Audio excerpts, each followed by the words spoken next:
Hello and welcome to the Aquarian Connection. I'm Liza and I'll be your host. Now, according to esoteric teachings, humanity is in the process of a huge leap in consciousness that will happen over the course of the next few hundred years. And it's believed that our journey has already begun. Now, to help prepare us for this new future, there are some basic guiding principles that we can use to build a better understanding of where we are going as a collective.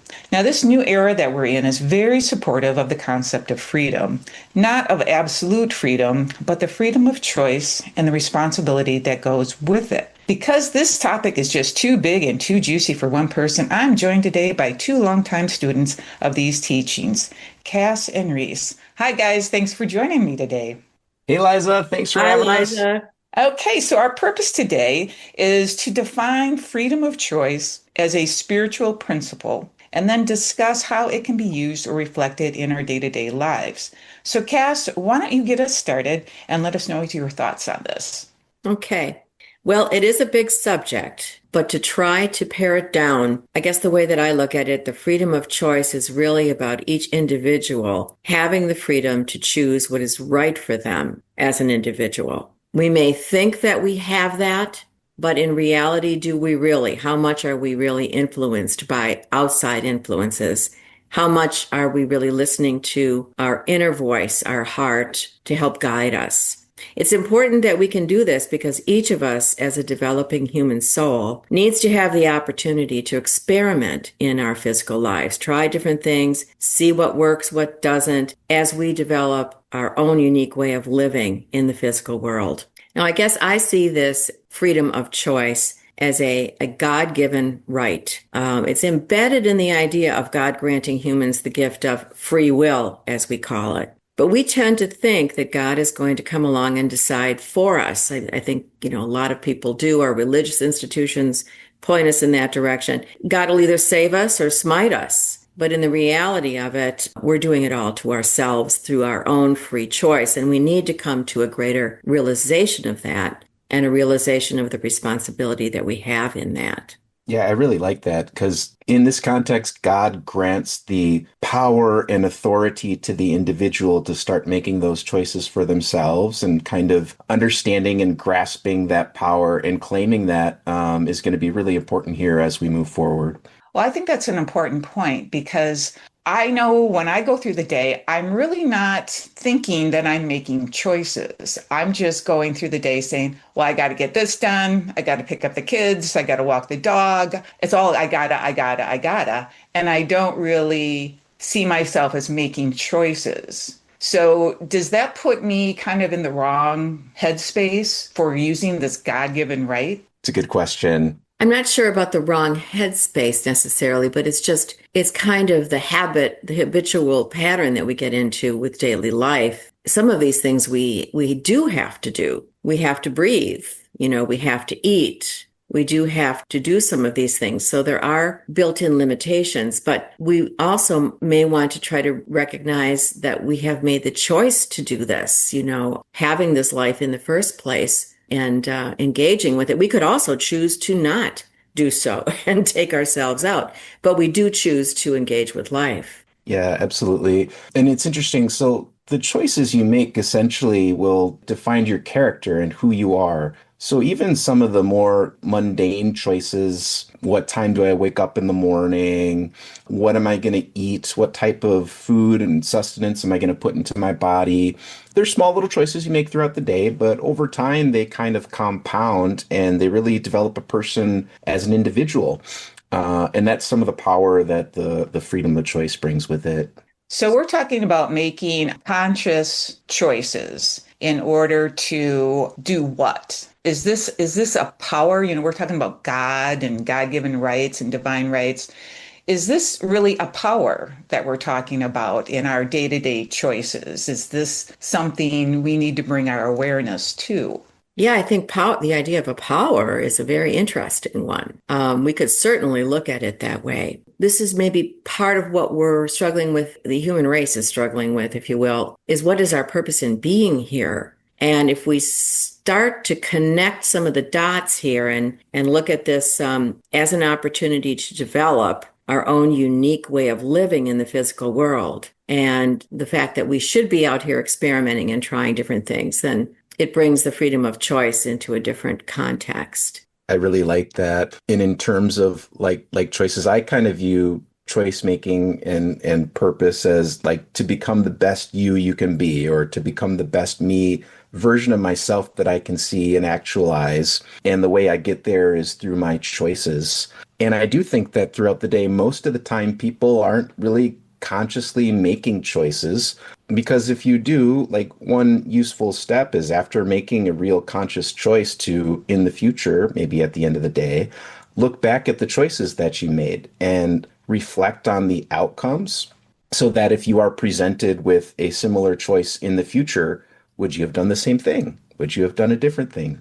Maybe there's a pattern of choices that you've been working on throughout the past week, the past month, and identifying what those decisions have done, and then like what the implications or cause and effect has become, you can start to move yourself in the direction of where you want to be as an individual.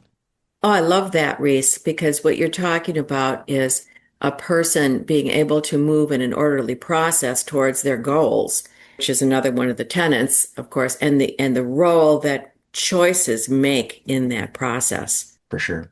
Well, and I really like the fact that we're talking about this because I think a lot of us are on autopilot and we don't feel like we have a lot of control. We're more like grabbing onto the tail of this wild beast and trying to hang on rather than maybe being more the director. And just hearing you two talk about making my own choices and conscious choice making, it does feel empowering that I get to choose instead of everyone dictating to me, which puts me probably more in I want to say a victimhood situation where I'm enslaved to everybody else's choices and I'm just doing what I'm supposed to do or what I think society wants me to do. And I'm really not stepping up to say, hey, wait a minute, what do I want here? And I think especially, when you have families and, careers, we kind of get out of that idea that we are making these choices and we're making assumptions, I want to say. So I think this is a really important conversation for people to have. I think, I would just like to follow on with a little comment too. Just think that in our current world, we are really living in a world that has a great deal of controlling behavior in it. It's been kind of our past legacy coming out of the old age. We've been in a world of control. So we have some work to do. I mean, that, with all of our institutions, from our parents all the way through our governments, religious institutions, educational, so on. So we have some work to do to get that turned around. So what would be the first thing? I know we talked about responsibility. You brought that up.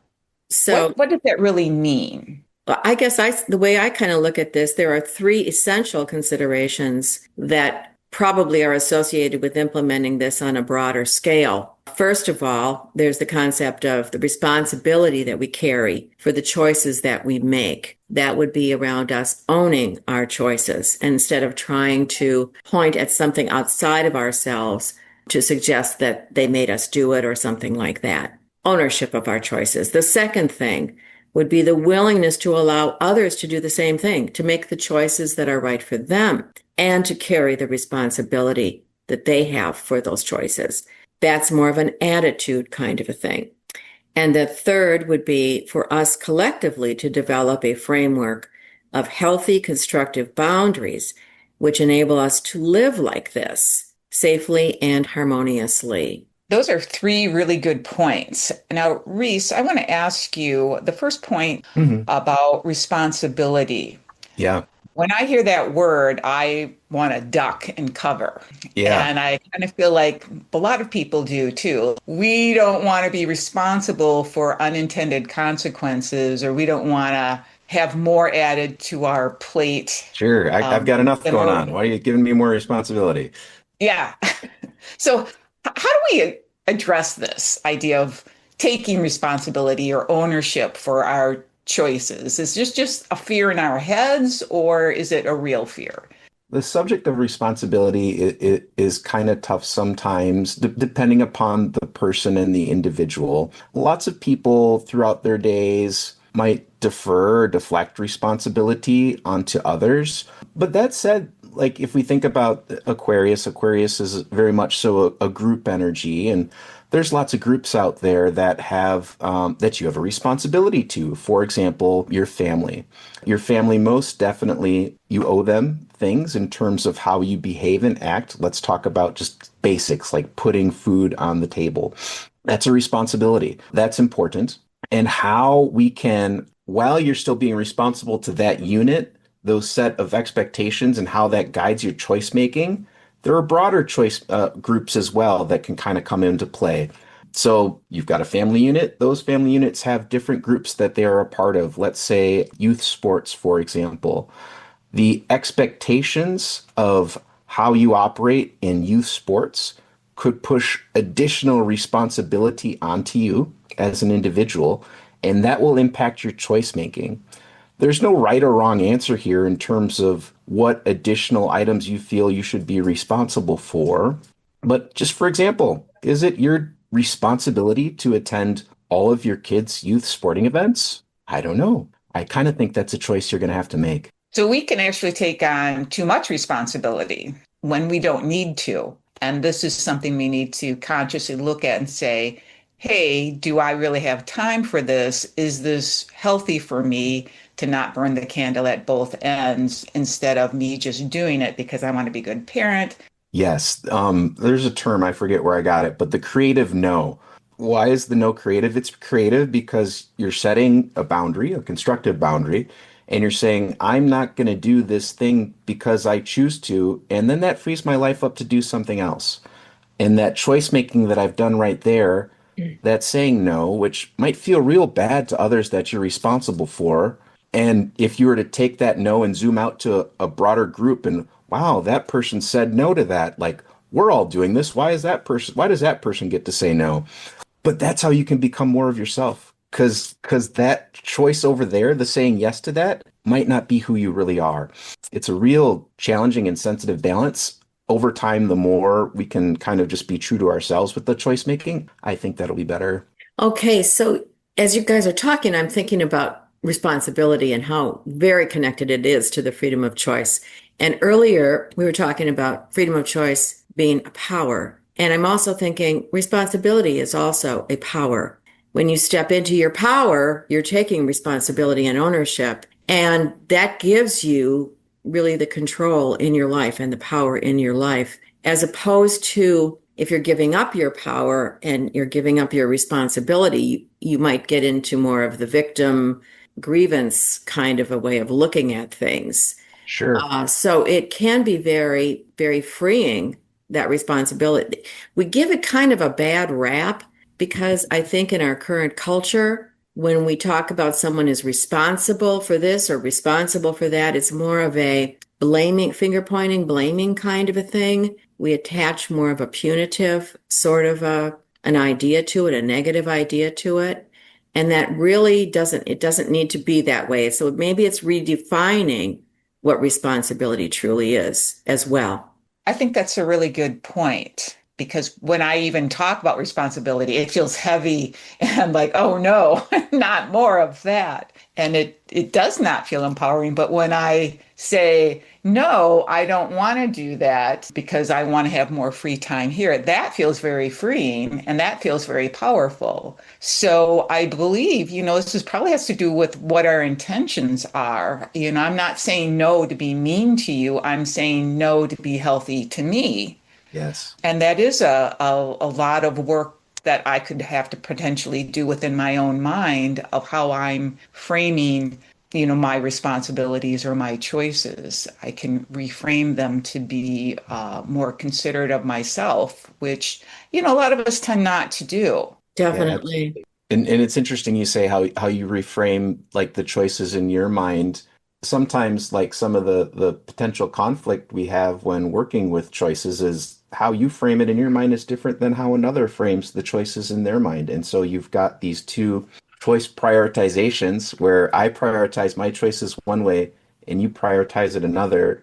we have to come to a place where it's okay and have that understanding that it's okay for two different people or groups of people to prioritize things differently, but we still need to all kind of move forward together and push ahead. Well, I can see where that would cause some conflict because if I want my sister to run this errand for my mother and she does not want to because she has her healthy boundaries, I am probably going to be in conflict with that and maybe not be very understanding with that or feel that my choices are now limited. And then, I have to make another set of choices. So, what can we tell our listeners about this side of it, like accepting other people's choices when we don't like that choice very well? And I feel like that's where we want to come in and control and say, no, you can't say no to me. I'm your family and I'm asking you. We do pull that little loyalty leverage on certain people in our lives. Excuse me. I think the whole thing with family dynamics and even friendship dynamics is so key here because, and it brings in a whole range of emotions because if a family member wants you to do something or they see your role in the family as a certain way and you see it differently, if you're going to follow your own path, be true to yourself, and you're doing it because you want to grow as an individual, I mean, that is what we're talking about here. But it raises the question, are you doing harm to the other person by disappointing them? Are you causing them to feel pain? Should I feel guilty about this? So there's a lot of, I don't think that there's a lot of work to be done just in terms of our own growth around these ideas and being accepting of the fact that there's going to be some of that we need to work through. Also, recognizing that the person on the other end has a choice about how they're going to respond to the choice that we make for ourselves. Absolutely. And it's almost like a key of being okay with dual choice making here in this instance is like acceptance, just acceptance that I can make my own choices with healthy boundaries and another person can make theirs. And they might not always we might not be eye to eye, but I can accept them as an individual and that's their power for making their choice for themselves. It's a different way of defining what harmony in a relationship might look like as well. It may not be everything is all, kumbaya all the time. It may be about learning to balance differing opinions and views and balancing and harmonizing in a different way. Well, I think you've given everyone a lot to think about. And unfortunately, our time is up for today. And I hope maybe we can rejoin and maybe continue this conversation. These are some really great ideas. So I want to thank both of you for being here with me today. We invite our listeners to join us next time on the Aquarian Connection. Thank you. Thank you, Liza.